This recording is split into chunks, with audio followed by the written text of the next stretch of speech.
So I'd like to thank the organizers for inviting me to this meeting. This is a very fun group. This is a group of people you can go and interact with and come back refreshed. And that's a real pleasure, so thank you very much. You're most welcome. Thank you. And so I'm going to be talking to you about things that, compared to some of the stuff that we've seen, is relatively unsophisticated. It's operating on a simple first principle level. And to explain why I'm going to be talking to you about it, I'd like to give you a little background about my history and how I got into this particular problem. And so my training is as a bacterial geneticist, and my primary expertise was in the engineering and heterologous expression of foreign proteins. And one of the things that one notices when one looks at the biological world is, in contrast to what's been done in the pharmaceutical world, you're not just simply a bag of enzymes, but the pharmaceutical world has chosen to make relatively few soluble proteins that are easily druggable. Now, this has changed substantially since the time that I originally was thinking this and having my dissatisfaction with being a pharmaceutical biotechnologist. But the bottom line is that as a biologist, I was well aware that, in fact, higher order organization really caused a lot of the sophisticated biological functions that we see in living things to emerge. And I was seeing it in the biotech industry. There was really fairly limited interest in exploiting that. And it occurred to me that nanotechnology might offer an opportunity to use protein materials in such a way that you could use the nanoparticles and the materials to aggregate and organize the proteins, get them to perform complicated tricks that they would not perform as freestanding admixtures of the protein components. And so what I'm going to talk to you today is something that's on the very simplest level of that argument. And what I'm going to talk about is engineering of polypeptides for particular function in nanomaterials or in nanodevices. And some of you would probably feel that the argument that I'm going to place has already been made and successfully answered. What I really wanted to be able to do was to identify a problem where there was a specific problem at nanoscale that could be addressed by a directed specific engineering activity in a protein constituent of a nanodevice. And so let's see, how do I cue the first slide here? Press this. Very good. Okay, so what I'm going to talk to you about is something that's really fairly simple, very straightforward. The devices themselves are actually microscale, but the problem actually occurs at the nanoscale. What I'm going to talk about is a class of devices that were largely discredited in 1991 by an article by Pete Bergveld. And basically what I'm talking about is FET sensing of polypeptides. And so FETs are field effect transistors, and let's see, is this, am I getting, how do I get very good. Okay, so FETs are field effect transistors. They consist of a semiconductor device, source, a drain, a capacitance layer, and then to get these devices to sense proteins, what you do is you put some sort of a specific receptor onto their surface, and the specific receptor recognizes a particular protein analyte. The analyte binds. The proteins themselves have some intrinsic charge at any given pH, and so you induce a field effect, either positive or negative, and we work with N-type devices. So if it's a positively charged protein, you increase the current through the device. If it's a negatively charged protein, you shut it down.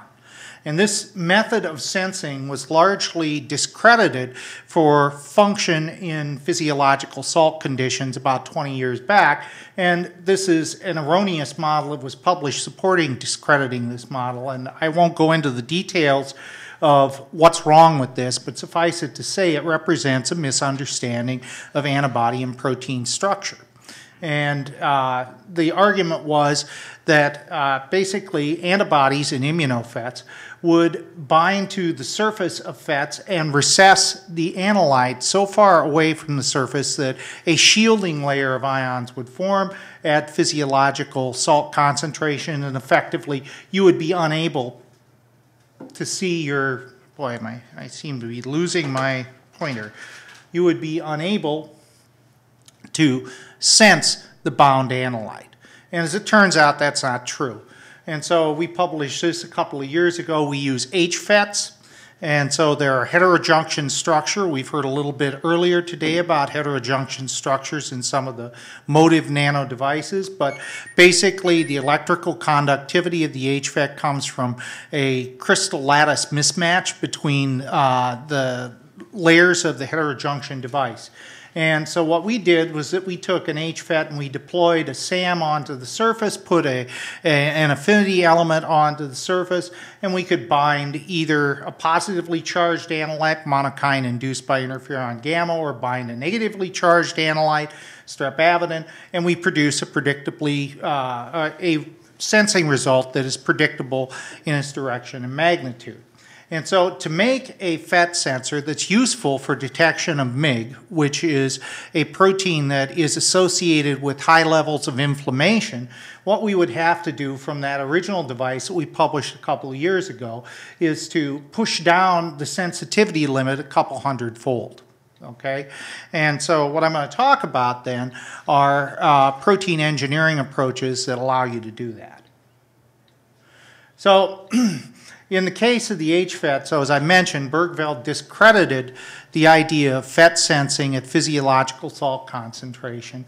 But what we see in our devices, we really are sensing the proteins, because just as the model predicts, in fact, sensitivity is inversely related to salt concentration. And so the signal that we generate is higher in lower salt buffers than it is in higher salt buffers. And you can do a whole series of dilutions of the buffer, and the sensing signal goes up as you increase the dilution of the buffer. So from the standpoint of the model, they're correct that shielding occurs. They're not correct that you can't sense at physiological salt concentrations.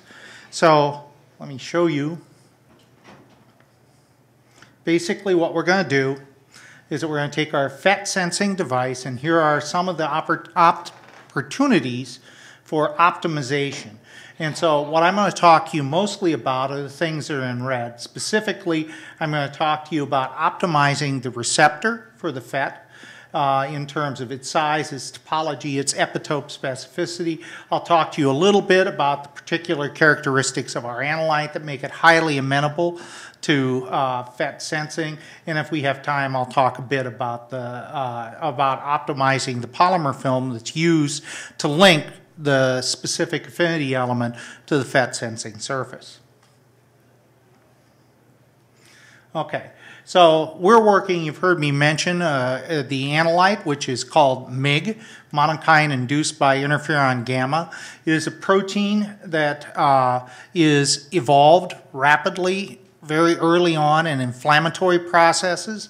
And so MIG is a protein whose concentration is directly related to the inflammatory state of the tissue.